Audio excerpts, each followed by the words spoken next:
Hello, and welcome to another episode of the Small Town Tourist Podcast, where we experience and explore everything that makes small towns great. I'm your host, Abby, and today we are going to be talking with one of the owners of a brand new bar and a brand new experience that is opening in downtown St. Cloud. By the time this episode comes out, the place will be a week old. It's Whit's Craft Beer. It's a self-pour beer experience. What's really cool is that it is self-pour, so you're kind of your own bartender when you go into this place. You get a special bracelet, and that allows you to try any of their 40 taps that they'll have. It's a really cool place, and I'm super excited to experience it for myself. We got Jean, one of the owners, to tell us all about it today, so please enjoy our time hanging out with Jean from Whit's Craft Beer in downtown St. Cloud, and if you can get there to check it out yourself soon, you definitely should.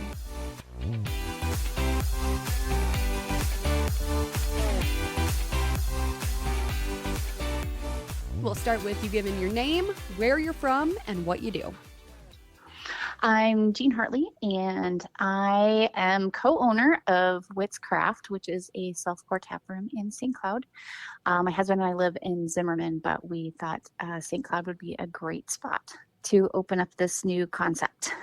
And what a new concept it is. When I first saw the headline that a self-pour Taproom was coming to the area, I just sat there and I'm like, how is that going to work?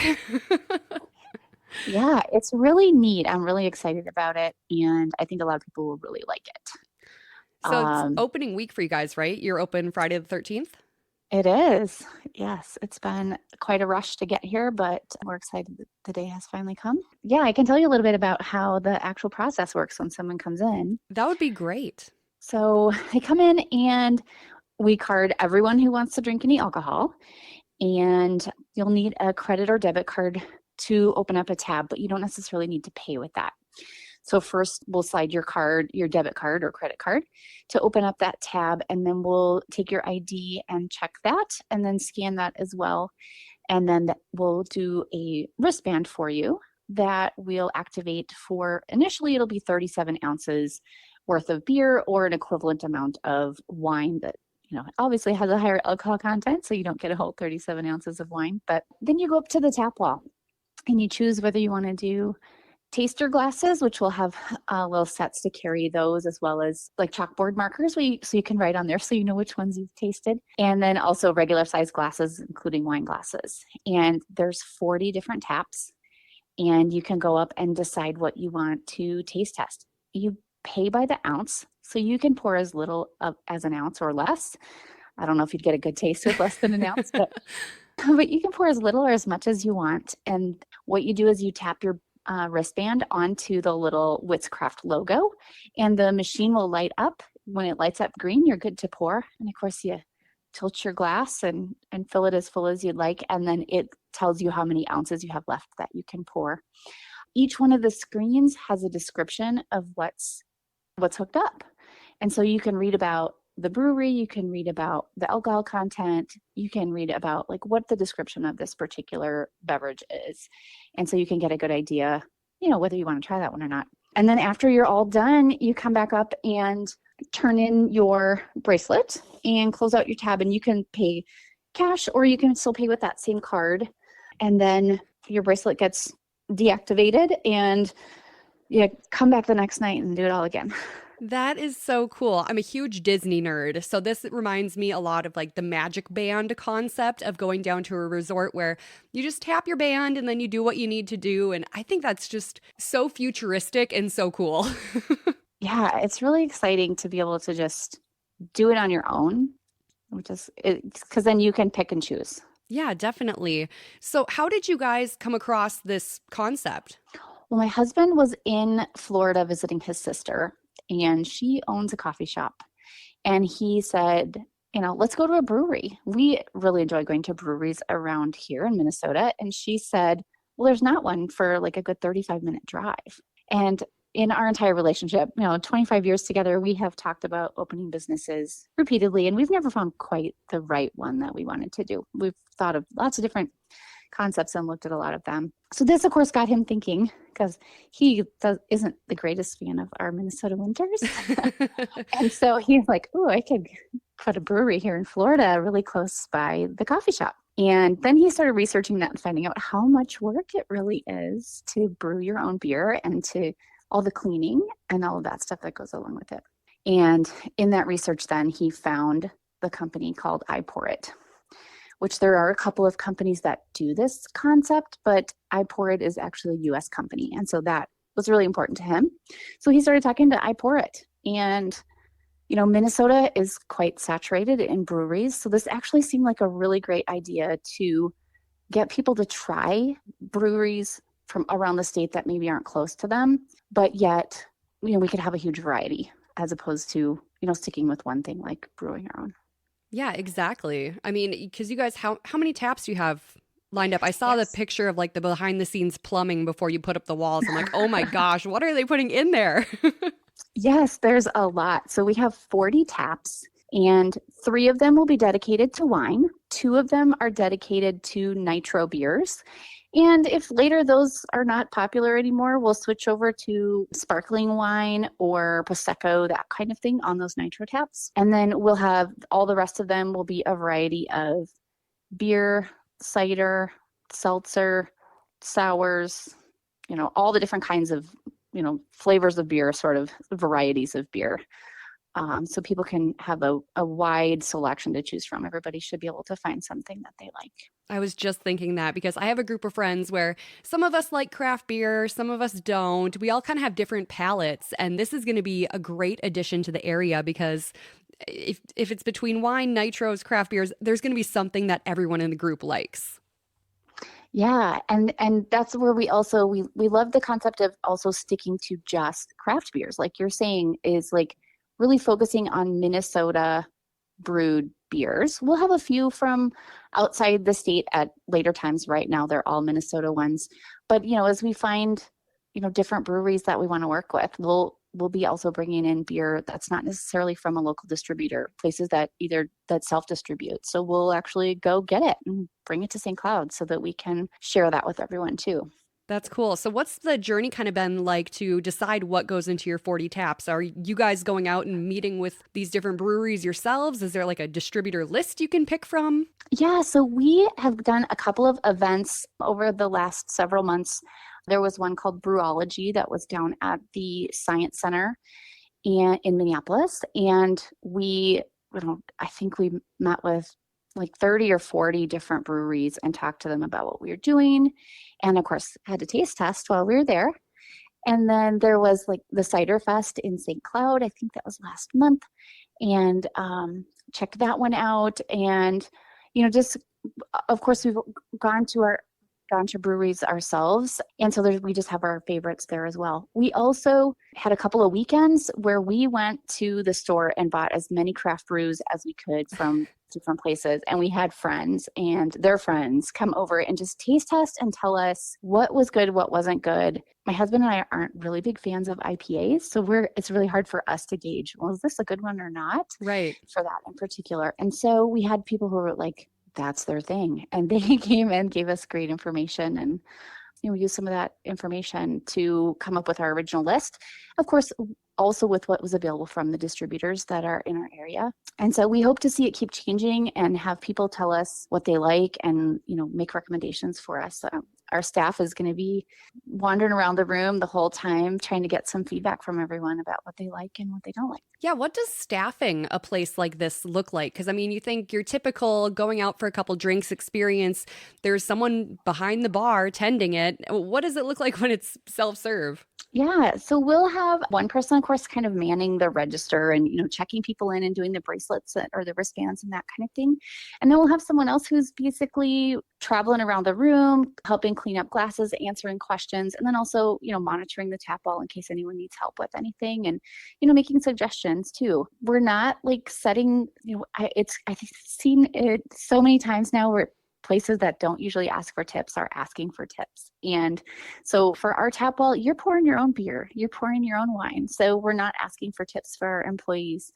So we're paying them a good wage so that they want to stay and that they want to do this. And hopefully they also really enjoy talking about the different drinks that we have on the tap and getting to know the community and what their likes and dislikes are. That is awesome. I love to hear that because you see it online a lot like, oh, we're paying our people a decent wage, so then tips aren't encouraged. It's huge over in Europe. And it's nice to see it coming to our local area here in St. Cloud because people deserve a living wage. It's that simple. Yes.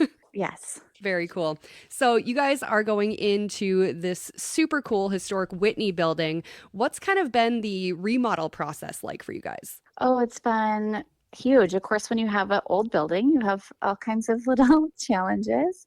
And then, of course, because we had to do some stuff, there's, new regulations that come out continually. So the building originally just had one bathroom, so even one toilet. And so we've had to add a couple of bathrooms. And so we'll have one designated women's restroom, one designated men's restroom, and then and those are both ADA. Oh, nice. Accessible. And then we have a third bathroom that is just going to be, it's a little bit smaller, so it's not ADA accessible, but it is a unisex. So whatever anybody needs to go wherever. And then we had to add some plumbing because we have a dishwasher, etc. But this used to be an art gallery. And so there wasn't a whole lot of all that kinds of stuff in there. So we added all those. And then, of course, this ginormous cooler to hold all of these kegs of beer. And I'm really excited about how it all looks in there. It's beautiful. The original flooring is still in there from when the building was originally built. Some of the original metal tiles are still on the ceiling. And we're trying to keep it simple for our decorating. We're going to have a lot of photos from St. Cloud from the early 1900s. Ooh. And we'll have some pictures from inside the Whitney building back in 1910 or so. So I'm excited to get all those still aren't up on the wall, but I'm excited to get them all up there so everyone can see what it all used to look like. That is so cool. I love that you guys are tying it into the historic aspect of the downtown area because it is iconic and it's nice to see new things go into these buildings, but it's also cool to see the respect for the past. Yeah. And the building had been remodeled a couple of years ago by the new owners. And one of the things that they had done was put A.G. Whitney's signature on the window. And we wanted that to absolutely stay there. So that's still there. So I'm guessing the name Whit's Craft came from the building, or is there a different story behind that? Largely because of that. And of course, my husband loved the play on words. And then it falls right in with us opening on Friday the 13th. It really does. So you guys are getting set to open. What do you got kind of planned for opening weekend? Mostly just figuring out how to do everything. But later we do have things scheduled such as a musician is coming in to do some singing and playing and all that good stuff. We'll also have music bingo and we will also be doing trivia. Oh, fun. Lots of good stuff happening.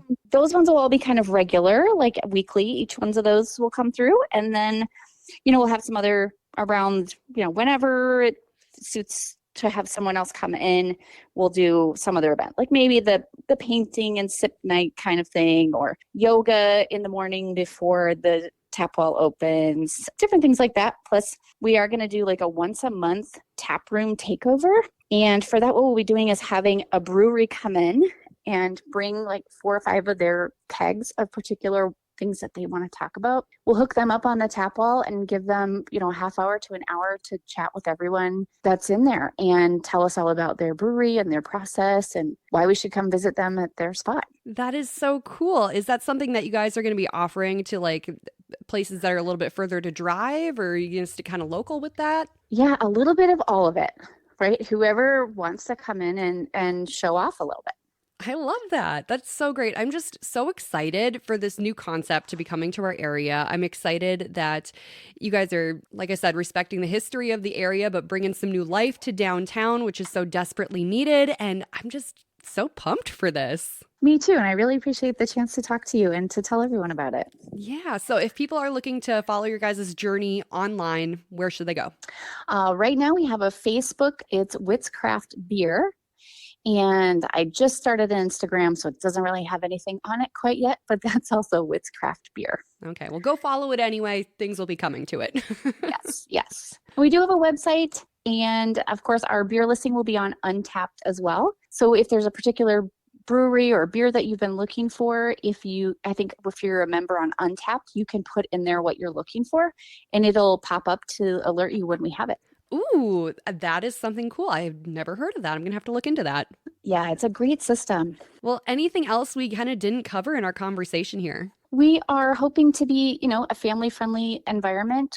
Our hours generally Monday through Friday are going to be 4 p.m. to 10. So we're not going to be open late. It's not going to be super loud in there, at least not for music and that kind of thing. If everyone gets a little talkative, that's fine.